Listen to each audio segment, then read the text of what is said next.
pour me présenter, donc je m'appelle Martin Baptiste. Donc je suis donc en ce moment je suis ingénieur chez Airbus, plus pour très longtemps dans le contexte actuel. Euh, et donc pour me décrire un peu d'où je viens, donc moi j'ai fait des études d'ingénierie dans les matériaux et ensuite j'ai travaillé. Ensuite je suis parti faire le tour du monde pendant 2 ans et demi et je suis revenu il y a presque 2 ans. Et j'ai découvert le concept de monnaie libre juste avant mon voyage. Et depuis que je suis rentré de voyage, je me suis impliqué pas mal pour faire des conférences, pour essayer de vulgariser ce concept-là de monnaie libre et de théorie relative de la monnaie. On va en parler. Et donc j'ai été amené à faire des conférences dans la région toulousaine et aussi à l'étranger, à Berlin, où j'étais avec d'autres projets de revenus de base par blockchain. C'est des crypto-monnaies par revenu de base. Donc voilà, si ça vous intéresse, vous pouvez poser des questions. Et la dernière conférence que j'ai faite, c'était en Inde, au Congrès international du revenu de base. Donc là, c'est des thématiques qu'on commence à avoir pas mal dans le contexte actuel. Les thématiques du revenu de base, du salaire universel. Et donc moi, je vais vous expliquer ce soir un peu qu'est-ce qui se cache derrière le concept de monnaie libre dans ce contexte-là et comment ça peut éclairer un peu aussi ce qu'on commence à vivre dans le contexte du coronavirus, dans le contexte économique actuel. Je vais juste faire un... Voilà. C'est parti, ça vous va? Ouais, je vais attendre un oui et j'y vais.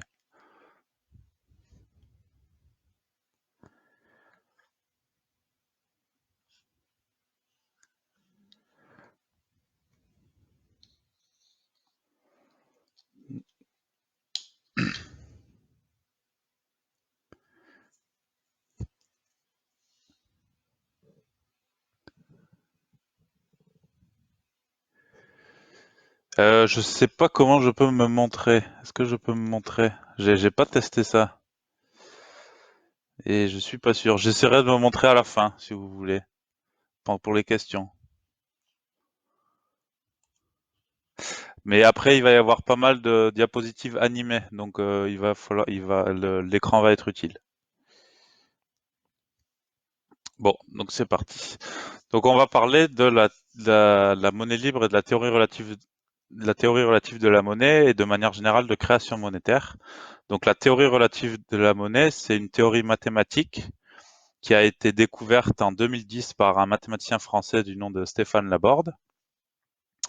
Et donc c'est une approche qui permet de comprendre sur quoi est basée la création, sur quoi devrait se baser ou sur quoi devrait se baser la création monétaire et la monnaie.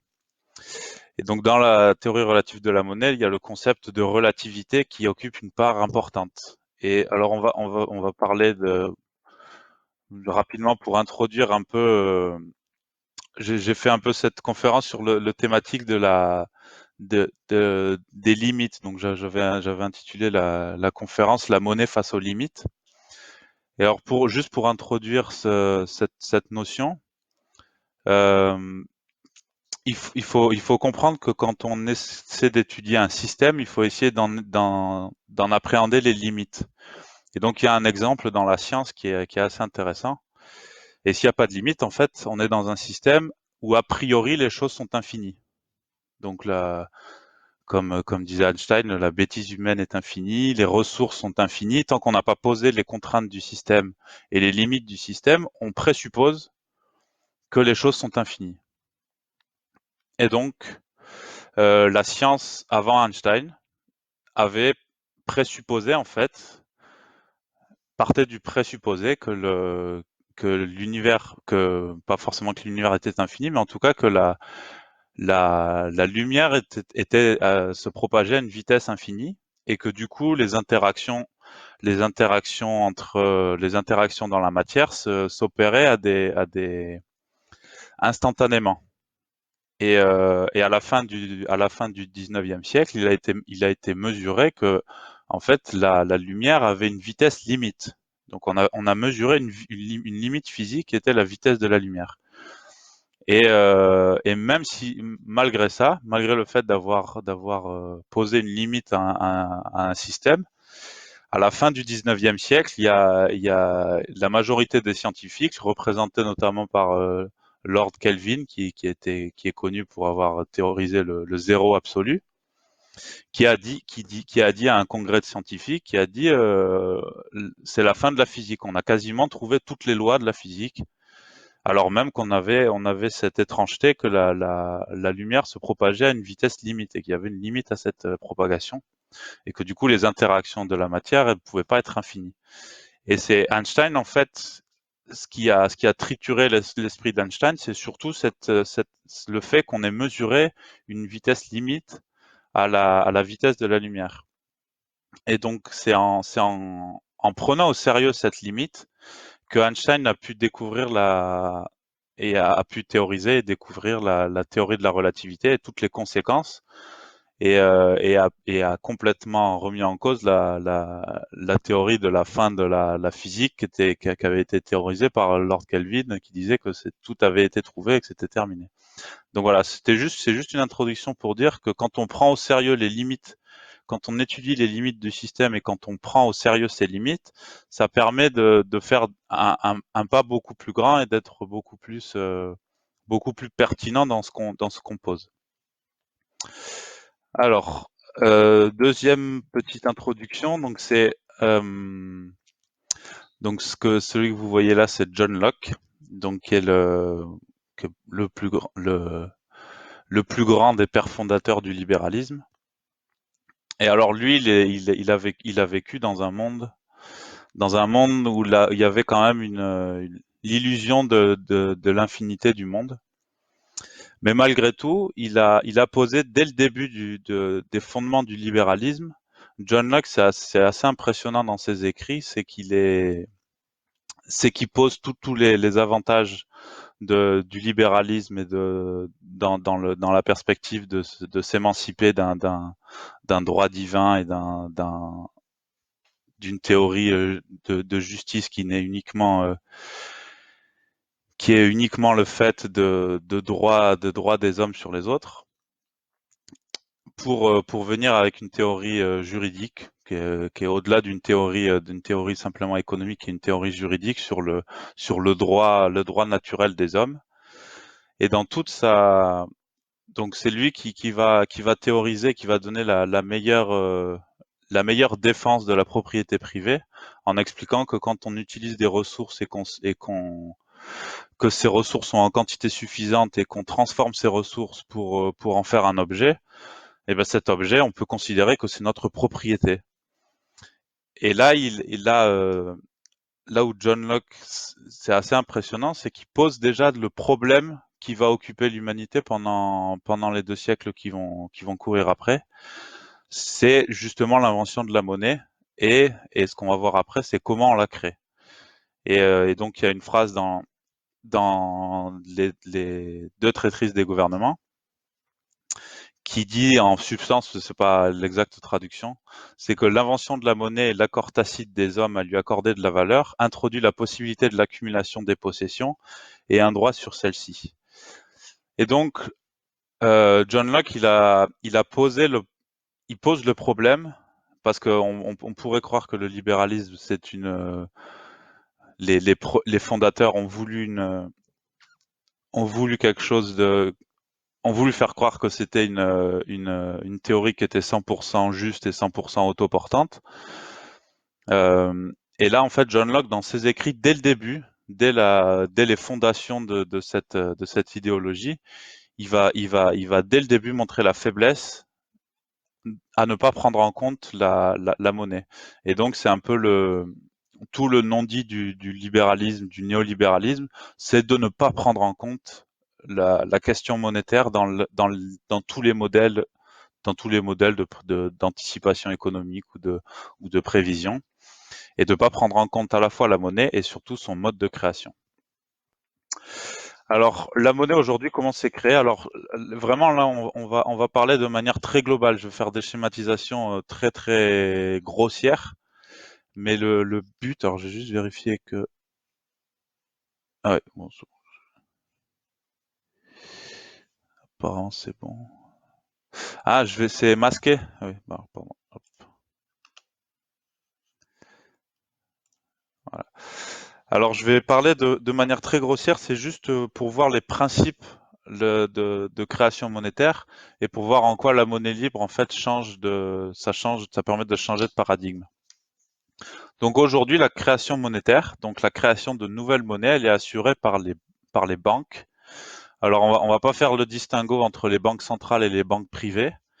En fait, c'est une danse qui, suivant les cycles économiques, fait que à un certain moment, c'est plutôt les banques privées qui vont créer de la monnaie par le crédit bancaire, et qu'à un autre moment, c'est plutôt les banques centrales. Là, on est plutôt dans une phase depuis 2008 où c'est très clairement les banques centrales qui créent de la monnaie, qui créent en tout cas la monnaie supplémentaire.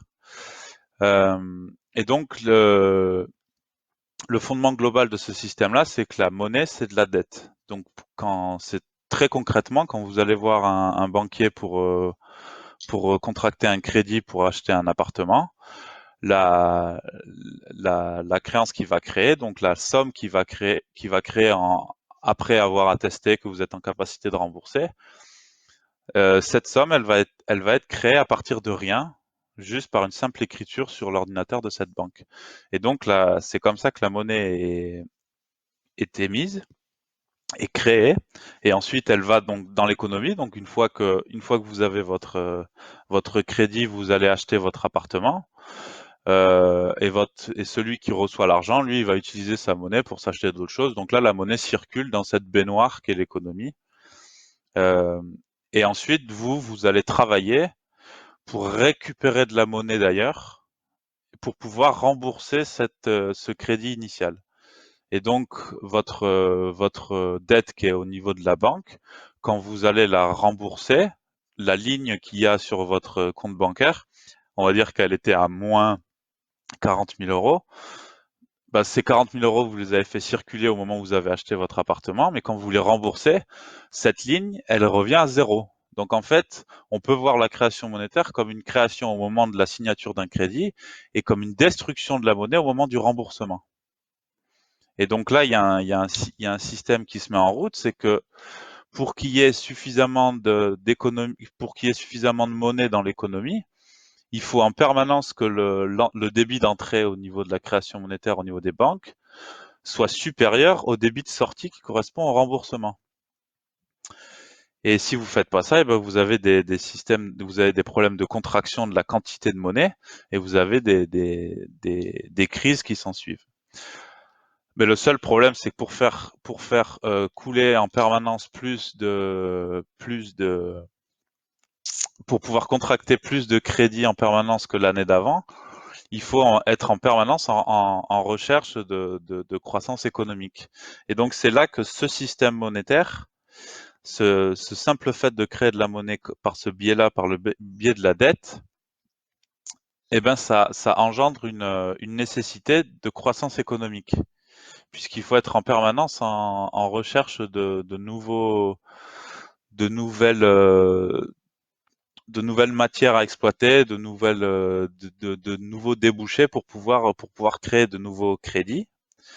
Et donc la logique de croissance économique, en fait, c'est une nécessité monétaire dans ce système-là. On peut voir cette monnaie-là comme en lutte pour sa survie. S'il y a pas suffisamment de croissance économique, la quantité de monnaie diminue. Alors voilà, donc ça c'est ce qui se passe dans la théorie. Après, dans la réalité, ce robinet d'entrée, il peut servir aussi pendant un instant donné, mais c'est juste une fuite en avant. Il peut servir à s'acheter un peu de déni. Et donc, ce qui se passe aujourd'hui et depuis 2008 et ce qui va augmenter avec le coronavirus, c'est que on va, pour éviter que l'économie continue ne se contracte, on va ouvrir les vannes à fond au niveau des banques et, et on va essayer de tout faire pour qu'il y ait le moins possible de dégâts et pour qu'il y ait pas de business qui meurt et tout. Mais voilà, mais faut savoir que dans une théorie capitaliste pure, normalement, c'est la loi de la jungle. Donc les commerces et les entreprises qui sont plus viables, on les laisse mourir. Et c'est de la destruction créatrice. On les laisse mourir et il y a des nouvelles entreprises qui émergent. Là, on a dépassé ce système-là. Là, on est dans un système où on essaie de sauver tout ce qu'on peut au détriment de toute logique. Donc la question de ce système-là, c'est quelle est la limite à ce système? Quelle est la limite à ce système de création monétaire? Eh ben la limite théorique. Alors bon, ça je vais passer parce que je m'éternise un peu. Donc ça je vais en parler rapidement. Euh, la, Ce système, en fait, il a des conséquences. Donc la première des conséquences, c'est la nécessité de croissance économique, de recherche de croissance économique pour que la monnaie continue de vivre et se perpétue. Et la deuxième conséquence de ce système, c'est une montée des inégalités, puisque en fait, comme la monnaie est créée par les crédits bancaires, ceux qui ont le plus de monnaie déjà, ceux qui ont le plus de capital, ils vont pouvoir aller voir leur banque et engendrer de nouveaux crédits bancaires et donc créer de la monnaie avec l'aide des banques qui vont créer de la nouvelle monnaie en plus pour pouvoir investir sur leur business à eux. Là où les plus pauvres, en fait, vont rester dans leur état. Donc les pauvres qui ont aucune ressource, ils vont voir une banque en demandant un crédit et la banque leur dit non, vous avez aucune ressource, on peut pas vous créditer. Donc on a un système dans ce système de dette, ça fait qu'on a ceux qui ont déjà du capital qui peuvent continuer à augmenter ce capital-là, et ceux qui ont rien, eh ben, ils restent dans leur état. Donc on a un système qui étend mécaniquement les inégalités de richesse. Donc voilà. Donc pour revenir à la question de la limite, donc on a eu la réponse de Christine Lagarde il y a pas longtemps, le 19 mars 2020. C'est quoi la limite de ce système de création monétaire? Eh ben il y en a pas. Il n'y a pas de limite à notre engagement pour l'euro. C'est que dans ce système-là, on essaie de s'acheter du déni, on essaie de s'acheter tout ce qu'on peut, mais il y a pas, il n'est pas prévu de limite à la création monétaire. Donc on a des pays qui sont complètement, qui croulent sous leur propre dette et leur propre création monétaire. Le pays le plus avancé le pays le plus avancé dans ce processus-là, c'est pas les États-Unis, c'est le Japon, qui est depuis longtemps dans une création monétaire effrénée pour essayer de faire mourir le moins possible son économie qui commence même et surtout une population qui vieillit extrêmement vite. Et donc là, c'est juste théoriquement, il n'y a pas de limite. C'est ce que nous dit Christine Lagarde. Il n'y a pas de limite pas de limite à notre engagement pour l'euro. Donc il n'y a pas de limite à ouvrir les vannes à fond pour essayer de sauver tout ce qu'on peut, avec toutes les problématiques que ça engendre. Alors, si on si on essaie de pas trop prendre au sérieux la phrase de Christine Lagarde et d'essayer de commencer à trouver des limites. Bon, bah, il y a une limite, c'est la voiture balai, c'est que il y a un moment où on pourra plus faire de la croissance économique, tout simplement parce que physiquement, on n'aura plus les ressources pour le faire. Et donc, il y a notamment une limite qui guide et une ressource qui guide la croissance du PIB. Donc le PIB, c'est là pour mesurer les échanges entre humains. Et les échanges sont extrêmement dépendants de l'énergie qui nous permet de bouger, d'avoir une mobilité extraordinaire comme aujourd'hui. Et donc on a une première limite qui est la quantité de pétrole qu'on a. Et donc il faut savoir que depuis 2008, on commence à être dans des terrains économiques marécageux depuis 2008 parce qu'en fait on a passé depuis 2008 le, le, le pic le pic du pétrole conventionnel, qui est le pétrole le plus facile à extraire. Et donc c'est en se cognant contre cette limite physique que depuis 2008 en fait on a commencé à s'acheter du déni et notamment ce qui s'est passé aux États-Unis, ce qui a permis de continuer à être dans le déni et dans la fuite en avant, c'est que avec la création monétaire monstrueuse qui a été faite par la Fed après 2008, il y a notamment une partie colossale de enfin une partie importante de cette quantité de monnaie supplémentaire qui a été créée, qui a permis d'exploiter le pétrole de schiste et donc du coup de continuer à augmenter la quantité de pétrole. Mais c'est quelque chose de très temporaire. Et là, on commence à voir, là, ce qui se passe sur le pétrole en ce moment, c'est très intéressant. On commence à voir les pétroliers américains qui commencent à sérieusement tousser parce que le prix du baril est extrêmement bas et ils peuvent plus suivre. Mais ce qu'il faut retenir, c'est que si l'économie va mal aussi en ce moment, c'est que on a beau créer de la monnaie comme ça aussi facilement d'ouvrir les vannes au niveau de la Fed et de la BCE, ça n'empêche qu'on est en train de se taper face aux limites, notamment les limites du pétrole. Donc, euh, la question qu'on va se poser qu'on va se poser aujourd'hui, c'est sur quoi en fait est-ce que ce système de création monétaire par la dette, il a été pensé pour les humains ou est-ce qu'il a été pensé pour les possessions matérielles? A priori, si on regarde en termes d'indicateurs humains, est-ce qu'on a un système qui est bénéficiaire pour les humains en général dans leur intégralité? Et est-ce que c'est ça qui motive les fondements du système? Bon, a priori, non. Alors, il y a un truc que j'ai redécouvert il y a pas longtemps et qui va nous intéresser pour la définition de la monnaie libre. C'est notamment l'indicateur de l'espérance de vie. Et donc, a priori, euh, si on vit plus longtemps, c'est qu'on a un système qui est quand même un peu plus favorable aux humains en général. Et alors, ce qui est assez intéressant, parce que là, en ce moment, on parle pas mal de la Grande Dépression. Alors, je vais juste faire un, ouais, hop là, c'est bon. Je regardais juste si j'avais des, voilà. Euh, Parce qu'en ce moment, on commence à parler pas mal de la Grande Dépression.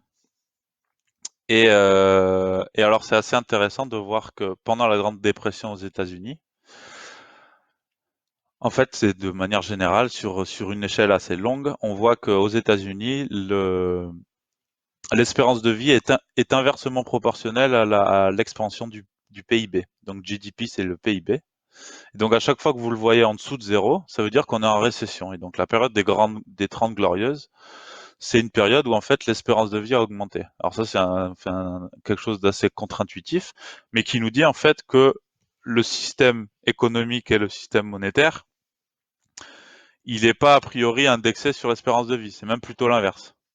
Et donc c'est assez contre-intuitif et je pense moi personnellement que c'est ce qui nous c'est ce qui nous attend c'est ce qui nous attend avec le coronavirus, c'est on va entrer dans une période de récession et on commence à le voir, hein, qui va à beaucoup d'égards nous faire beaucoup de bien sur des aspects sanitaires. Donc là, quand on commence à voir les aspects de pollution qui diminuent, on parle directement de ça. Et c'est pas quelque chose de finalement nouveau. C'est quelque chose qu'on observe déjà sur la Grande Dépression aux États-Unis, parce que c'est aux États-Unis. Ils sont pas, les États-Unis n'ont pas été en guerre sur leur sol.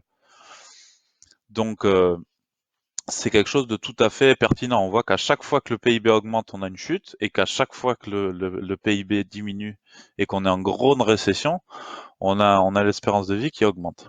Donc voilà, c'était quelque chose je trouvais ça intéressant de le partager, de le rappeler. Donc maintenant, on va parler de la théorie relative de la monnaie. Donc on a vu que, a priori, le système actuel, il n'est pas du tout indexé sur l'humain. Et on va essayer d'imaginer un système dans lequel l'humain est au centre au centre de la définition du système monétaire et de sa création monétaire. Donc voilà, la théorie relative de la monnaie, la TRM. Donc ça a été découvert en 2010, c'est une théorie mathématique découverte en 2010 par Stéphane Laborde. Et alors maintenant, on va parler de choses très simples et même si j'ai été un peu confus sur les diapos d'avant, C'est parce que c'était une partie nouvelle. Là, c'est la conférence que je fais plus, que j'ai l'habitude de faire. Mais là, c'est un peu plus simple. Vous allez voir, on va vraiment parler de choses assez bêtes pour se demander, bah, finalement, s'il faut définir des limites à un système de création monétaire, on prend quoi comme principe et quelles sont les limites? Et donc, il faut se poser la question, c'est quoi une économie? Une économie, c'est fait d'humains et les humains, ils ont une caractéristique qui est une caractéristique limite. C'est qu'ils ont une durée de vie limitée, une durée de vie de 80 ans environ en Occident. Et donc, il faut prendre en compte cette donnée-là. Il faut prendre en compte, de la même manière qu'Einstein a pris en compte que la vitesse de la lumière était limitée, il faut prendre en compte le fait que les humains sont limités et et qu'ils se reproduisent et que de fait, l'humanité, c'est un flux de générations qui se renouvellent. Et pour définir un système monétaire, il faut faire en sorte qu'il n'y ait pas un individu au sein de ce flux humain qui soit privilégié par rapport à un autre. Sachant que dans le système de la monnaie dette qu'on a vu avant, on a clairement des individus qui, suivant qu'ils soient nés à cet endroit ou à un autre, ils vont avoir du capital ou non, et donc du coup, ils vont être privilégiés de fait pour accéder à de nouvelles richesses au détriment des autres. Donc voilà, l'humanité, de manière globale, c'est un flux humain. Et donc ça prend en compte la limite des êtres humains qui ne sont pas éternels et qui se renouvellent.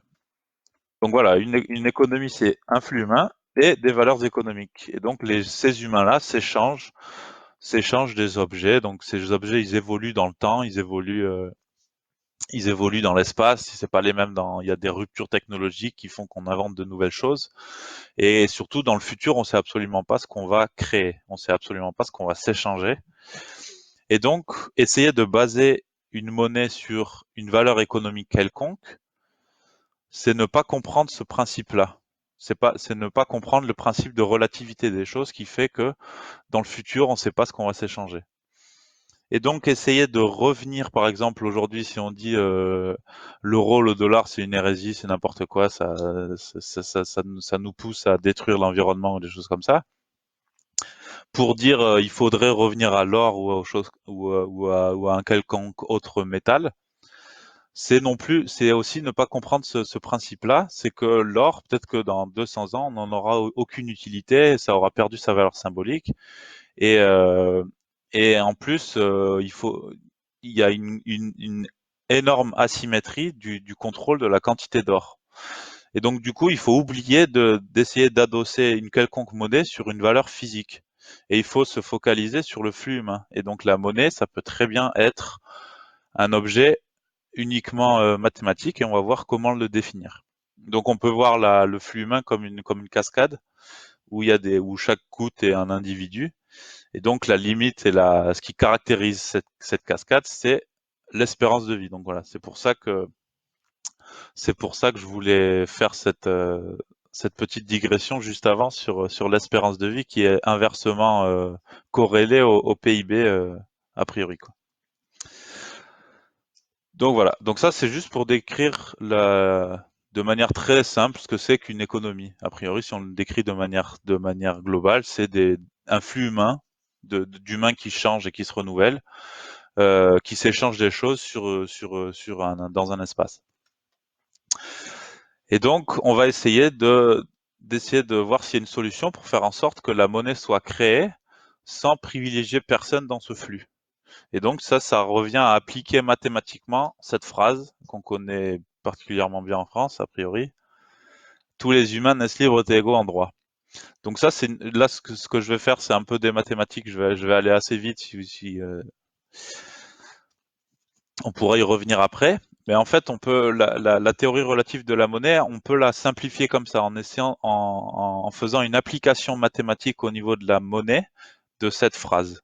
Alors, si vous lisez le livre qui est en accès libre sur Internet, le raisonnement est différent et un peu plus complexe, mais en fait, il peut être vulgarisé ou simplifié comme ça. Et donc ça, quand on le traduit mathématiquement, ça nous donne tous les humains naissent libres et égaux en droit. Ça veut dire que dans l'espace, si on décide de créer de la monnaie, chaque humain dans l'espace donné va créer la même quantité de monnaie. Et donc ça, mathématiquement, ça se traduit par dérivée, donc variation de monnaie quand on passe X, c'est le passage d'un individu à l'autre, quand on passe d'un individu à l'autre, est égal à 0. Ça veut dire que si moi je crée 5 et qu'il y a quelqu'un d'autre dans cet espace qui crée de la monnaie, il va devoir créer 5 aussi. Et donc ça veut dire 5 moins 5 égale 0. Donc ça, c'est la première équation. Donc ça veut dire dans l'espace, mais aussi dans le temps. Ça veut dire que si on décide de créer de la monnaie, il faut pas qu'on crée de la monnaie à un instant donné et qu'ensuite on arrête d'en créer. Parce qu'à ce moment-là, les générations du futur vont être complètement tributaires de la monnaie qui a été créée initialement. Et donc ça, c'est notamment ce qui se passe quand vous utilisez une monnaie qui est de l'or, notamment. C'est-à-dire que le stock initial qui était facile à s'approprier à l'origine, et ben du coup après les générations futures sont complètement dépendantes de la forme de l'économie qu'a pris de la forme que l'économie a pris au moment de l'utilisation de ce stock initial.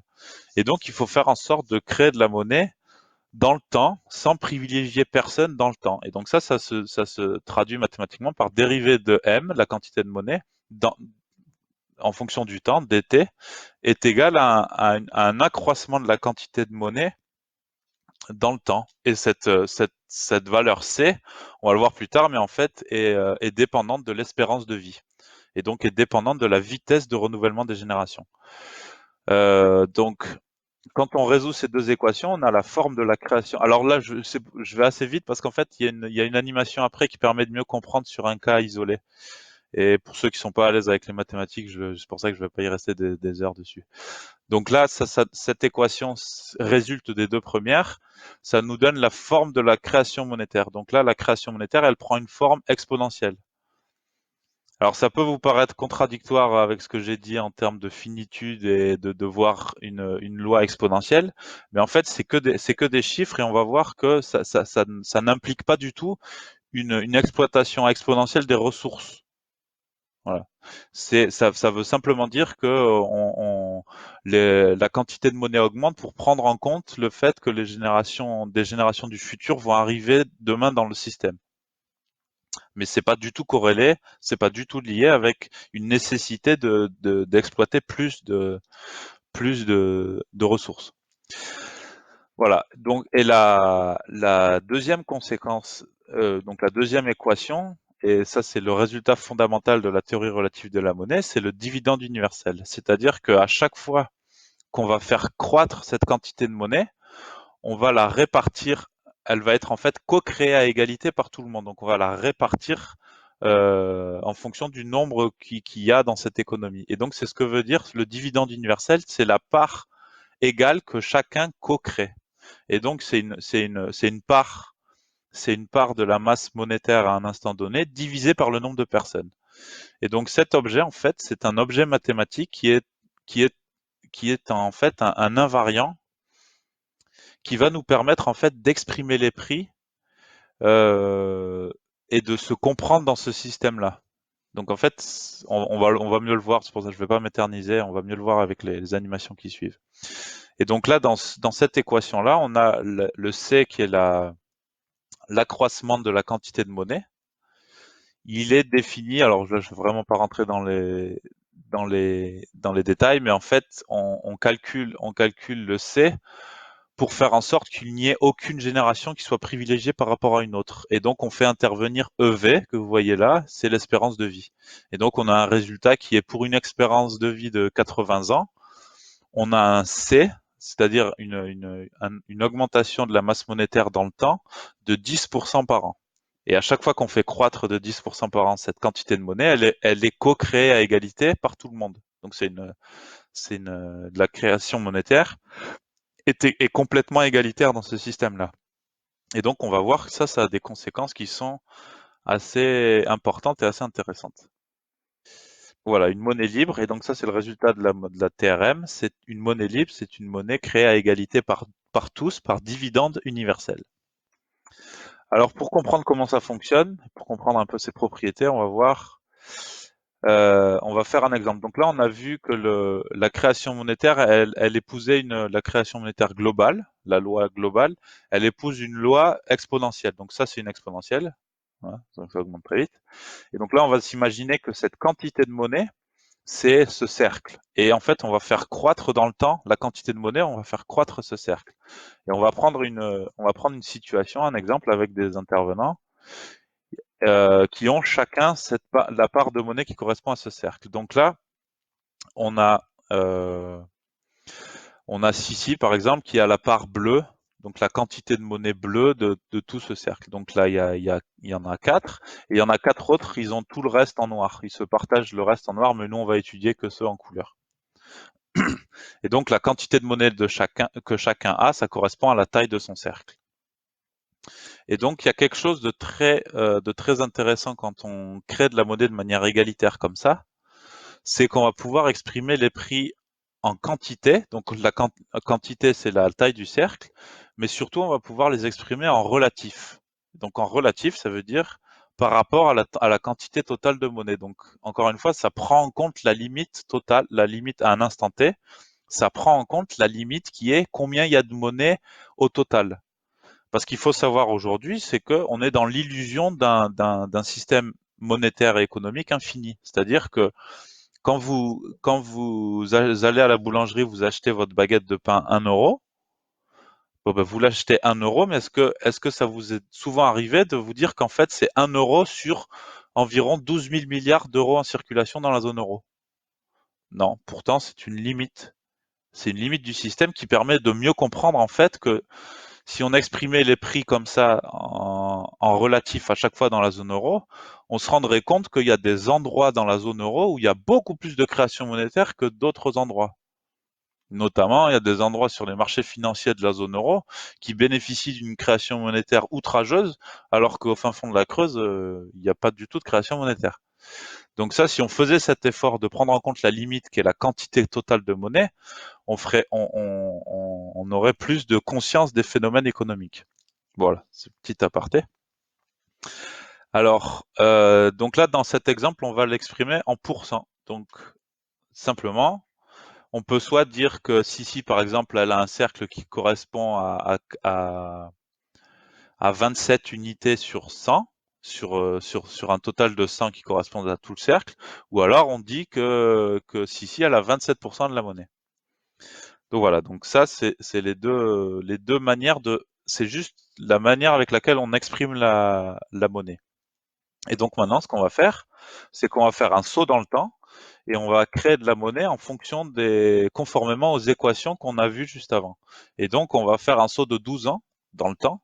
Alors, c'est simplement juste pour que ce soit visuel, parce que si j'avais fait un saut d'un an de 10%, ça m'aurait fait une toute petite auréole. Et c'était pas très clair. Mais en fait, c'est la même loi. Quand on fait 10% par an, ça correspond au bout de 12 ans à une augmentation de 250%.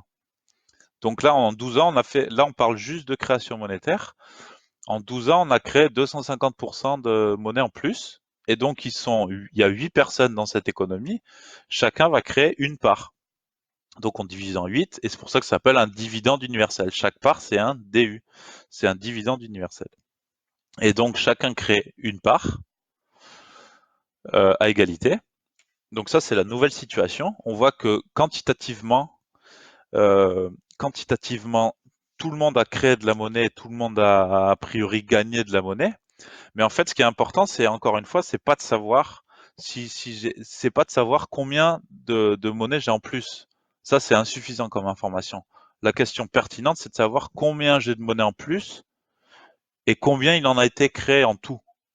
Et donc, c'est de rapporter en permanence la création monétaire que je vois apparaître sur mon compte à la création monétaire totale.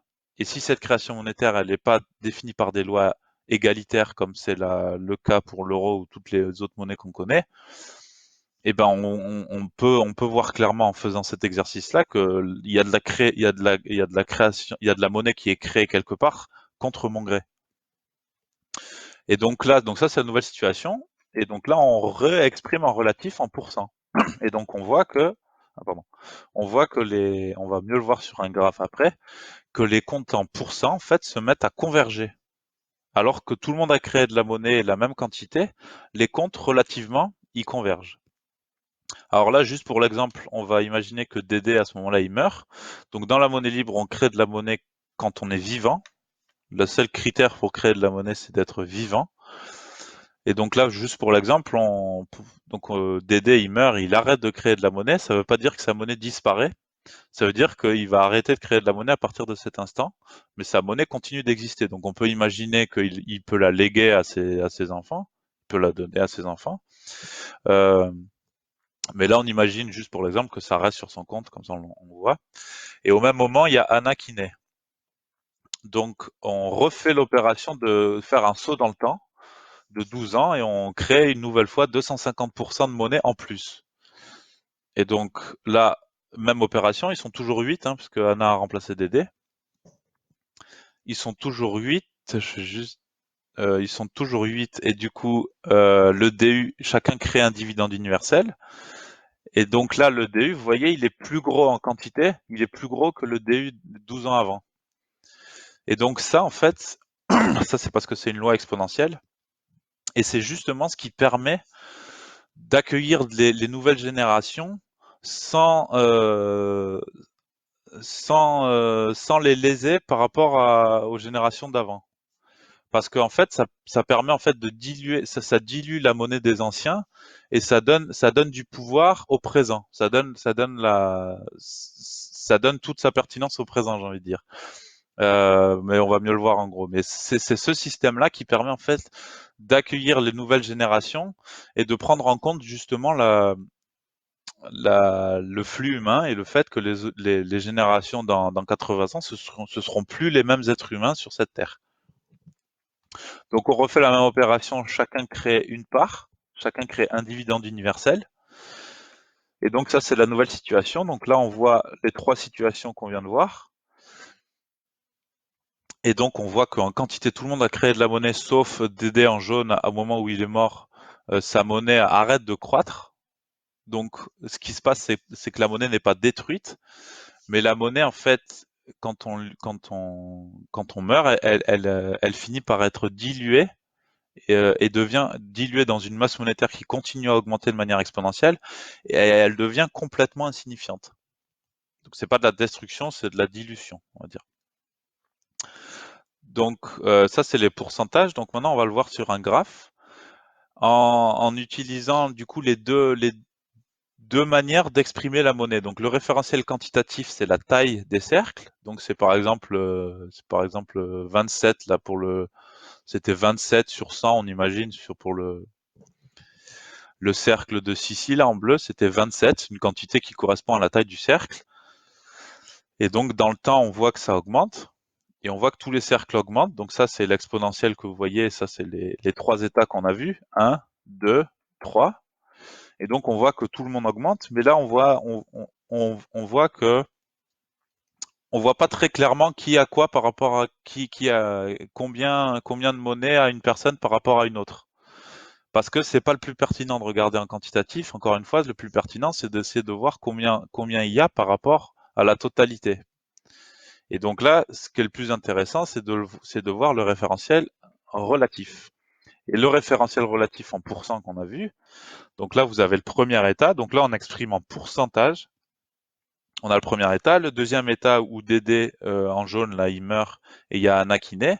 Et on voit qu'à partir du moment où il meurt, sa monnaie ne disparaît pas, mais elle est diluée dans le temps, jusqu'à devenir complètement insignifiante. Et donc là, on voit surtout le référentiel, euh, le référentiel relatif. On voit la propriété principale d'une monnaie libre, c'est que contrairement au système de monnaie dette où on a un système qui favorise ceux qui ont déjà du capital pour accéder à encore plus de crédits bancaires, et ben là on a un système qui était inégalitaire au départ dans la répartition de la quantité de monnaie. Et là on voit que dans une monnaie libre, on a une convergence à la masse monétaire moyenne quand on exprime les prix en relatif. Mais quand on exprime les prix en relatif, c'est ce qui est le plus pertinent. Et donc, c'est un système monétaire qui a des conséquences qui engendre des comportements qui sont extrêmement différents d'un système d'une monnaie dette où c'est les comportements quasiment inverses. Là, on a un système de convergence où chacun crée de la monnaie c'est un espèce de revenu de base par création monétaire, mais toutes les logiques de revenu de base et de salaire à vie, c'est pas poussé à cette réflexion sur la création monétaire. Donc, voilà. Donc ça, c'est le type de comportement que fait émerger une monnaie libre. C'est la convergence à la moyenne, à la création monétaire moyenne. Et donc, alors là, c'est juste un changement d'échelle. En fait, là, dans l'exemple, on a exprimé les prix en pourcents, mais en fait, dans la monnaie libre, nous, on exprime les prix en DU. Donc, en fait, on exprime les prix en dividende universel à l'instant T. Et même si ce DU augmente, on va toujours pouvoir exprimer les prix par rapport au DU actuel. Et donc, en fait, ça permet, par exemple, à un instant donné, on va acheter sa baguette de pain 1 unité, ou on va l'acheter, que je dise pas de bêtises, on va l'acheter une unité. Ça correspond à cet instant-là, ça correspond à un DU. Et après, si on fait un saut dans le temps, on fait un saut de 1 an, on va acheter l'année suivante, on va acheter sa baguette de pain, toutes choses égales par ailleurs, on va acheter sa baguette de pain 1,1 unité, parce qu'on a créé 10% de monnaie en plus. Donc le prix en quantité, il a augmenté, en quantitatif, c'est 1,1 DU, mais par contre, c'est toujours 1 DU. Pardon, je dis des bêtises. C'est 1,1 unité, donc la baguette me coûte 1,1 unité, mais ce 1,1 unité 1 an plus tard, ça correspond toujours à 1 DU. Donc en fait, les prix relativement, si les choses restent égales par ailleurs, c'est-à-dire que il y a toujours autant de consommateurs et qu'il n'y a pas de problème sur l'approvisionnement de la farine pour le boulanger. Si toutes les choses sont égales par ailleurs, en fait, les prix en quantité, ils augmentent, mais les prix en DU, ils restent stables. Voilà. Et donc, c'est comme ça qu'on exprime les prix dans la monnaie libre. Alors, et donc, là, l'échelle que vous voyez à droite, elle a changé. On n'exprime pas les prix en pourcents, on les exprime en DU. Et la création monétaire moyenne, la masse monétaire moyenne, elle est toujours stable à 10 DU, à 10 dividendes universels. C'est une conséquence de l'équation qu'on a vue précédemment. Alors, c'est des dividendes universels annuels, ça. Voilà. Donc ça, c'est comment ça fonctionne théoriquement une monnaie libre. Euh, et donc, alors je sais, convergence à masse monétaire moyenne. Alors je sais plus. Alors oui, il y a une chose, c'est que là on a parlé que de création monétaire, mais ensuite cette monnaie elle circule et il y a des échanges qui se font et les échanges c'est la même chose. Là on va voir un échange d'une quantité de monnaie. Voilà, il y a un cercle bleu qui passe à chez Anna là en vert. Et donc le vélo, il a coûté là c'est une certaine quantité qui correspond à la taille du cercle, mais on peut aussi exprimer ce prix-là en un pourcentage de la masse monétaire totale. Donc c'est 5% de la masse monétaire totale qui a permis à celle en vert de vendre son vélo à celle en bleu. Voilà. Euh, alors maintenant on va parler de la partie pratique. Donc à partir de cette théorie, donc la théorie relative de la monnaie et le concept de monnaie libre. Donc il y a deux possibilités. On peut soit attendre que tout le monde comprenne, toute l'humanité ou tout un pays comprenne et accepte ce système-là et s'accorde pour dire OK, on lance une monnaie libre. Et donc à ce moment-là, c'est possible, c'est expliqué dans la théorie relative de la monnaie. On peut en fait faire muter par exemple une monnaie, le franc par exemple ou l'euro, mais après bon l'euro comme c'est des états différents, ça serait encore plus compliqué. Mais on imagine le dollar par exemple. On prend le dollar et les Américains décident qu'ils vont faire une monnaie libre à la place du dollar. Et donc ils prennent ils vont en fait du jour au lendemain décider que les comptes actuels, de la même manière que l'exemple qu'on vient de voir, les comptes actuels restent restent les mêmes, mais qu'à partir de demain, la création monétaire va être faite par dividende universel à égalité par tous les citoyens américains. Sachant que dans la monnaie libre, on crée de la monnaie dès qu'on est né. Hein. On crée des dividendes universels dès qu'on a un mois. Ouais, il n'y a pas de règle sur le, il y a pas de règle. C'est au-delà de 21 ans ou 18 ans. Non, c'est dès qu'on est vivant. Et donc, euh, les Américains peuvent décider que du jour au lendemain, ils passent à une monnaie libre. Et donc, du coup, ils vont créer de la monnaie et au fur et à mesure, en fait, les comptes vont se lisser tout en assurant pour chaque Américain une création monétaire par dividende universel. Et donc, avec le temps, ça convergerait vers un système où tous les Américains vont tendre avec le temps à la masse monétaire moyenne. Ça ne veut pas dire que tout le monde tend, ça ne veut pas dire que tout le monde va à l'égalité parfaite. Ça veut dire qu'il y a des échanges et donc du coup les comptes vont être vont, à partir du moment où il y a un échange de monnaie, les comptes se déséquilibrent.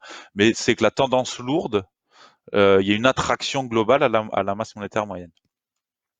Alors ça, c'est la première solution, c'est d'attendre indéfiniment que tout le monde soit d'accord pour lancer là, une monnaie libre au niveau national et espérer.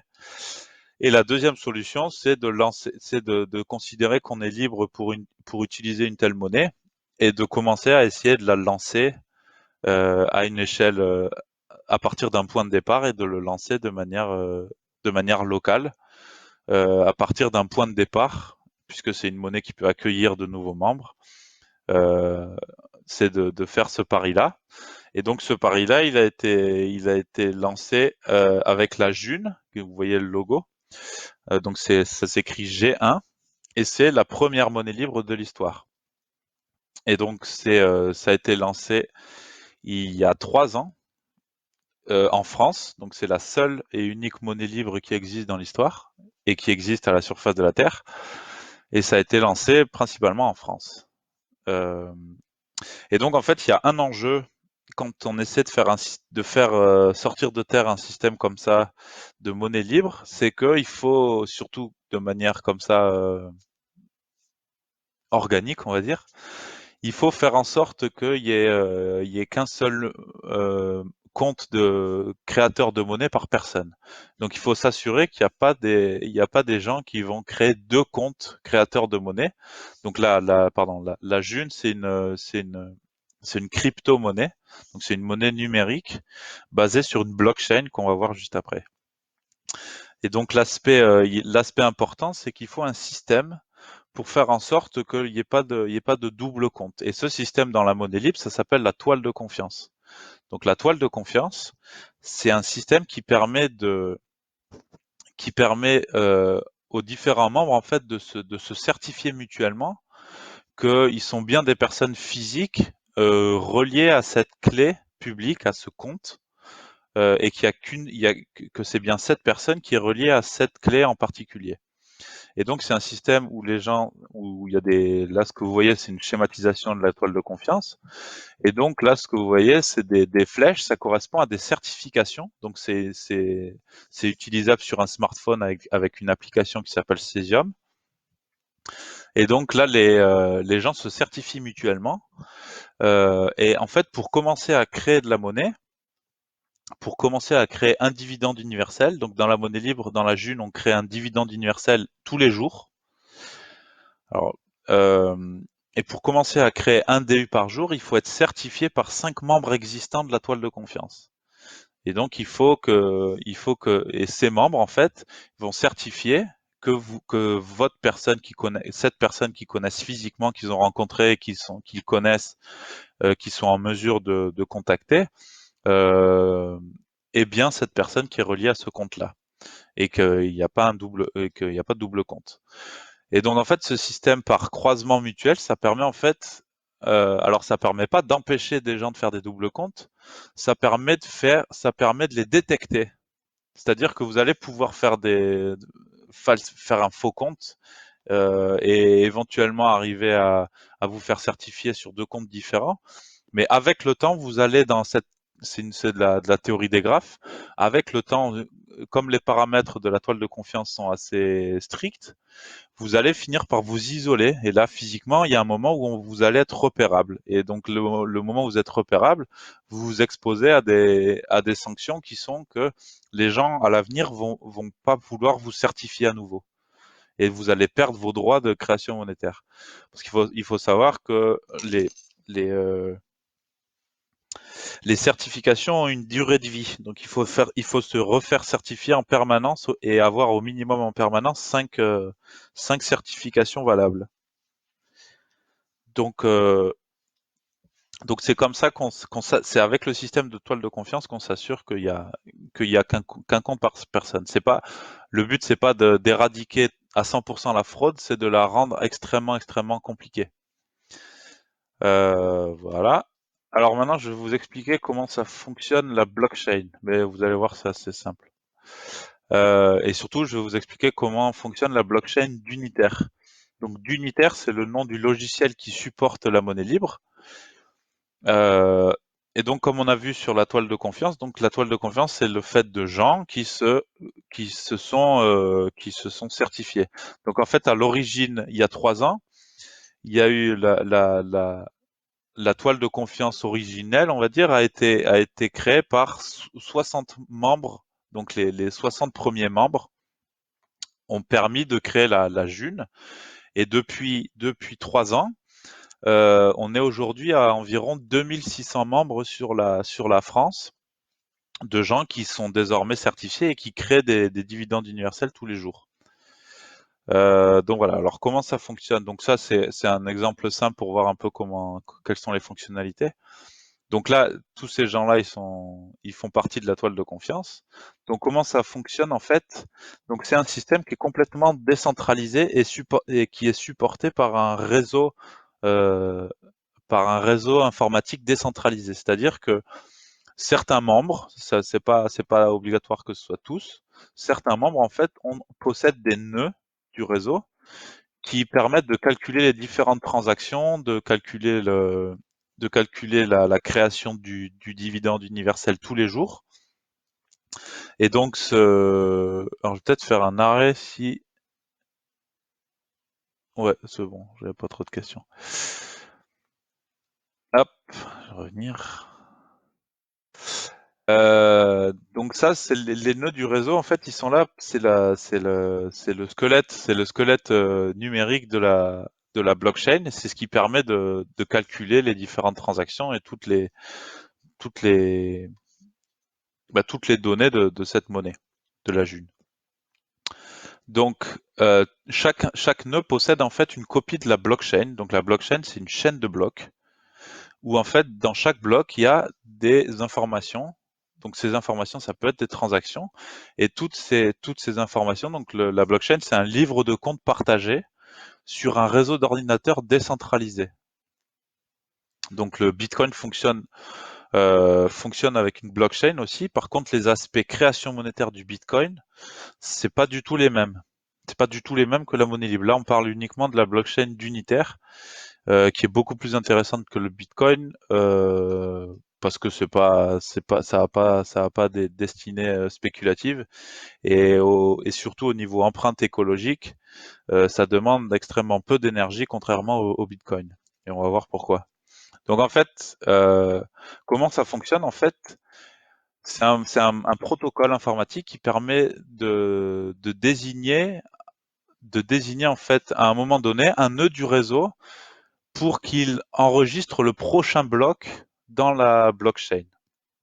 Et donc, par exemple, là, c'est lui, le bloc 14 qui va être créé qui va être forgé dans la blockchain la personne en haut à gauche.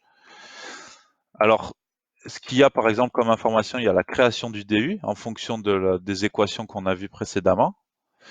Donc, chacun crée sur son, sur son interface, il va voir son compte crédité, pas crédité, mais il va voir sa création journalière qui correspond à son DU, donc un DU par personne par jour. Donc là, c'est une première information. Il peut y avoir une deuxième information, c'est une transaction. Donc là, on vient de voir la transaction qui vient d'opérer.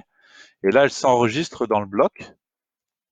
Et il peut y avoir une autre information qui est par exemple une certification. Donc cette personne qui certifie euh, la, la fille en haut au milieu là. Et donc une fois que il y a un bloc en fait qui est généré toutes les 10 minutes, et là au bout des 10 minutes, en fait, ce bloc il est lié à la blockchain. Et une fois qu'il est lié, la blockchain est répliquée sur tous les nœuds du réseau. Et donc là, il y a un système qui fait en sorte que celui qui a créé le bloc, qui a forgé le bloc à l'instant d'avant, il va avoir une sorte de CD de calcul, une obligation à ne pas pouvoir créer le prochain bloc. Et comme ça, on s'assure la blockchain est bien décentralisée et qu'il n'y a pas des nœuds qui vont prendre des nœuds ou des ordinateurs plus puissants qui vont pouvoir prendre le contrôle de la blockchain et pouvoir changer les règles.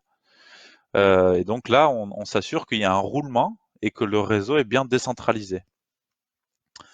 Euh, voilà, donc là, dans ce système-là, donc là, on imagine par exemple qu'il y a une nouvelle qui arrive. Donc là, elle n'est pas encore certifiée par 5 personnes, donc elle crée pas des DU. Par contre, on peut très bien s'enregistrer sur l'application, créer un compte qu'on appelle un compte portefeuille, et on peut recevoir des junes de la monnaie euh, si on échange des choses. Donc par exemple, elle pour faire, elle a envie d'avoir des junes et du coup elle vend son vélo d'occasion à cette personne qui fait partie de la june et elle reçoit du coup 3 dividendes universels sur son compte même si elle n'est pas membre. Donc on peut être utilisateur de la monnaie sans forcément être membre créateur. Et c'est même ce qui arrive depuis 3 ans, c'est que ceux qui sont vraiment motivés, les plus motivés, ben la meilleure chose pour rencontrer des membres et se faire certifier, ben c'est de proposer un petit truc à vendre. Et comme ça, on apprend à rencontrer des membres et en vendant deux, trois trucs, on finit par rencontrer des membres. Donc là, on imagine que c'est ce qui lui arrive. Donc elle est certifiée par 5 personnes. Et donc là, elle va créer à la prochaine création du DU, elle va créer un dividende universel comme tous les autres. Donc voilà. Donc le bloc, il va être forgé dans la blockchain et la blockchain va être répliquée. Et donc lui, il va avoir un CD le calcul parce qu'il vient de forger un bloc. Et son CD le calcul, en fait, il va être proportionnel à la puissance de calcul de son ordinateur. Donc s'il a un ordinateur puissant, il va avoir un CD le calcul encore plus puissant. Voilà. Et donc c'est un système qui est complètement décentralisé parce qu'en fait, il y a personne qui vous oblige ou qui vous interdit d'avoir un nœud calculant. Donc en fait, les nœuds calculants, ceux qui ont des ordinateurs qui calculent pour le réseau, pour la blockchain, ils sont pas rémunérés en junes. C'est pas parce qu'ils calculent qu'ils vont avoir des junes. On a un système de solidarité où avec une caisse de mutualisation, on essaie de financer un peu ceux qui calculent, mais c'est pas nécessaire, c'est juste du volontariat. Et c'est pas une obligation de le faire. Et donc, si quelqu'un a des doutes, par exemple, sur la résilience du réseau, il peut très bien mettre son propre ordinateur à calculer et il a d'autorisation à demander à personne. Voilà. Et donc, il devient, là, cette personne en bas à droite, elle est devenue membre calculante et elle a un nœud qui calcule dans la blockchain d'Unitaire. Et donc ça permet d'avoir un système qui est complètement décentralisé. Pardon, je buvais un peu d'eau.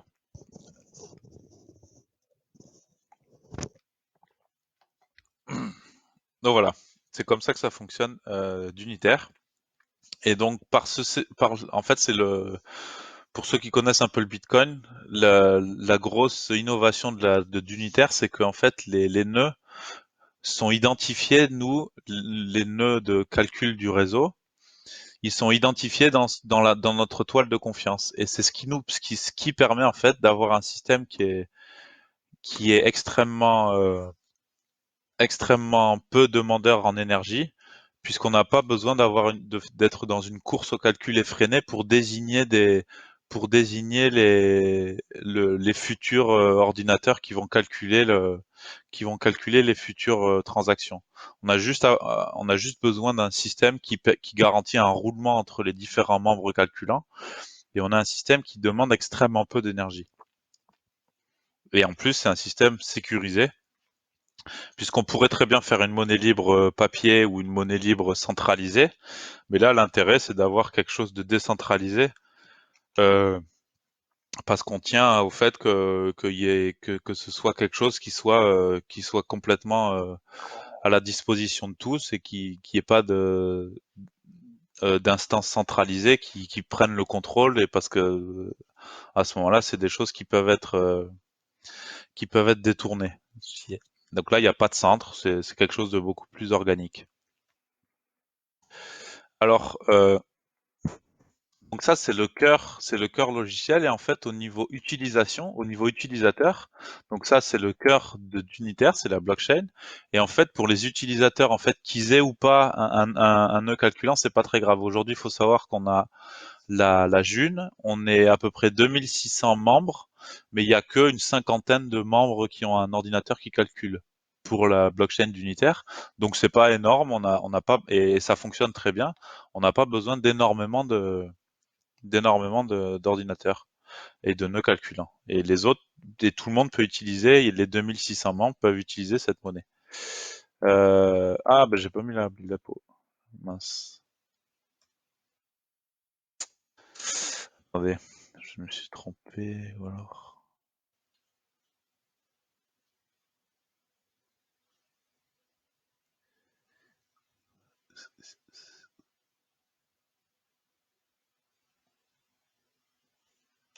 Hop, attendez, alors je me suis un peu emmêlé.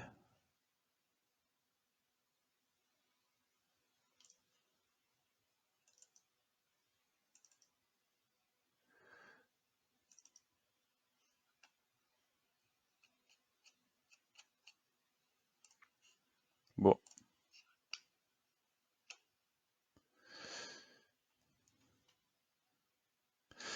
est-ce que vous voyez toujours la présentation?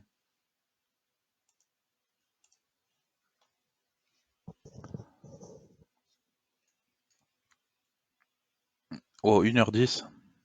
Bon, c'est bientôt fini, hein. Je vais peut-être faire ça aussi en attendant.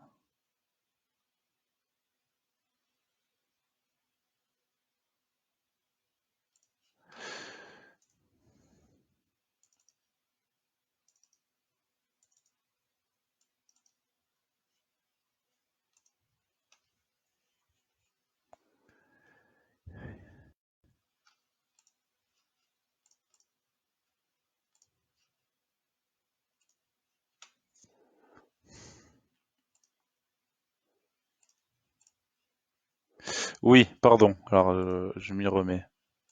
Alors, je reviens là. Donc en fait, pour communiquer avec d'Unitaire, on a différentes applications. Donc ça, c'est plus pour les geeks. On va voir Cesium, qui est une interface utilisateur. Donc qui est, en gros l'application, l'équivalent de votre application de votre banque, qui permet de consulter vos comptes. Donc c'est tous les logiciels qui sont utilisés pour la June, c'est des logiciels libres.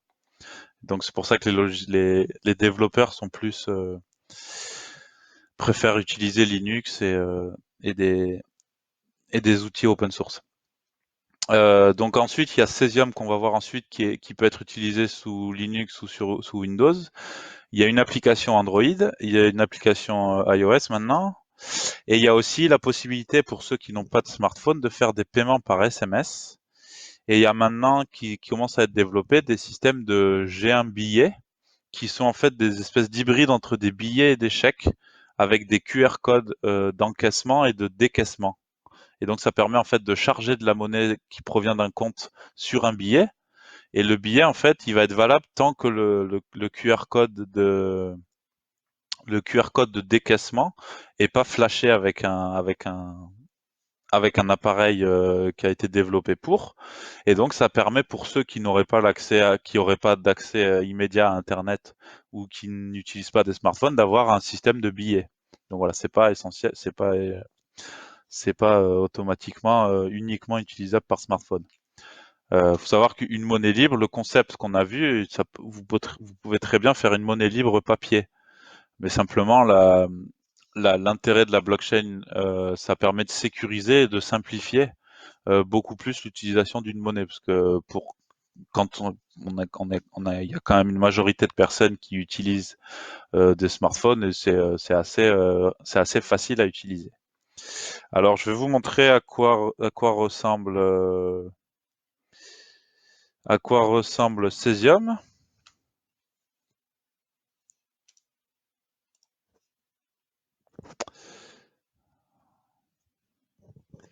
Hop, hop. Donc, alors, je vais vous montrer. Donc, peut-être pas très gros là. Alors, donc il y a tout qui est transparent en fait dans Cesium. On peut voir là, on peut voir par exemple la masse monétaire en dividende universel, la masse monétaire moyenne. Donc il y a 551 DU par personne en moyenne. Le nombre de membres. Donc aujourd'hui, on est 2651 membres. Alors, faut savoir, il y a des membres principalement en France. Il y en a un peu en Suisse, en Belgique et quelques autres à l'étranger de manière très parcellaire. Il faut savoir que la région la plus dynamique en membres au niveau mondial, en fait, c'est l'Occitanie. Donc c'est ici qu'il y a le plus de membres. Donc ensuite, vous avez les règles de la toile de confiance. Je vais pas rentrer dans les détails. Donc il faut 5 certifications pour devenir membre. Il y a un délai de validité des certifications. Voilà. Alors je vais vous montrer mon compte. Hop, on va montrer un peu ce que j'ai acheté la dernière fois. Parce qu'il faut savoir que c'est quelque chose de concret et que maintenant il y a une communauté qui s'échange depuis 3 ans, qui s'échange des biens et des services en June. Euh, Bon, j'espère que ça va marcher.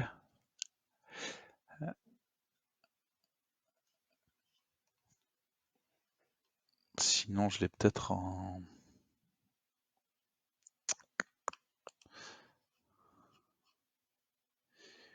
Bon, je vais vous le montrer là parce que ça n'a pas l'air de fonctionner. Ça marche mieux sur smartphone parce que j'ai pas téléchargé le dernier. Euh, donc là, ce que vous voyez là, c'est un extrait de mon compte. Alors, si vous regardez en haut, c'est un extrait de Cesium en fait. Si vous regardez en haut, vous avez les deux expressions de la monnaie. Vous avez l'expression en DU, DU de June. Donc j'ai 555 DU. Et en dessous, entre parenthèses, vous avez le prix en quantitatif. Donc le quantitatif, c'est en June et le relatif, c'est en DU. Et donc vous pouvez exprimer les prix. Mais quand vous exprimez des prix élevés ou alors que vous voulez faire des comparaisons de prix d'une année sur l'autre, il faut absolument utiliser le référentiel relatif. Euh, donc là, c'est un extrait de mon compte, donc on peut voir que tous les jours, je crée un DU par jour, qui correspond en ce moment, un DU, c'est 10,11 June. Et donc là, en bleu, des Junes que j'ai reçus parce que j'ai partagé mes supports de conférence à quelqu'un qui voulait faire une autre conférence. Donc moi, je reçois pas mal de Junes pour les conférences que je vais faire de temps en temps. Mais sinon, voilà, ce que j'ai pu acheter, c'est pas le plus intéressant. J'ai acheté d'autres choses beaucoup plus intéressantes. Mais là, l'extrait que j'ai, c'est donc j'ai acheté de la tapenade, des navets, des gâteaux, un tableau. Donc j'ai acheté ça en June. Donc c'est majoritairement une économie de seconde main, on va dire, avec des biens de seconde main et des fruits et des légumes qui s'échangent. Donc pour ça, en fait, on a des apéros et des G-marchés, on appelle ça. euh, Où en fait les gens viennent avec des choses à échanger en June. Et donc il y a des événements qui s'organisent très régulièrement en Occitanie pour échanger en monnaie libre en June. Alors est-ce que... Ouais, c'est toujours pas revenu. Si je le...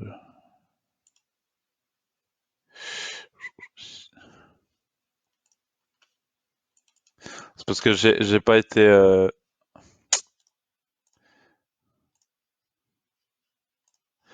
Je l'ai pas préparé suffisamment à l'avance et du coup, j'ai pas la dernière version de Cesium sur mon PC. Je suis pas malin. Bon, ben voilà, mais vous avez vu un peu. Mais là, plus récemment, en fait, on a fêté les 3 ans d'existence de la June le 8 mars 2020. Donc ça fait 3 ans. Et j'ai acheté pas mal de choses intéressantes. J'ai acheté une clouteuse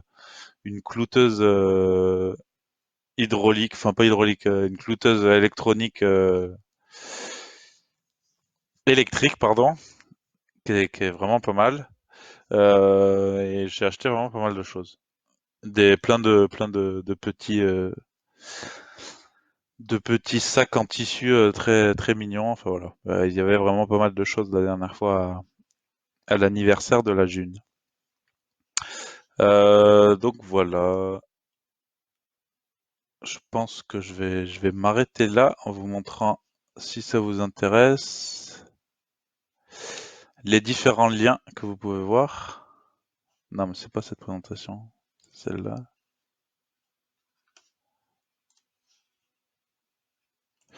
Voilà, pour aller plus loin. Donc, vous pouvez lire La théorie relative de la monnaie qui a été écrit par Stéphane Laborde.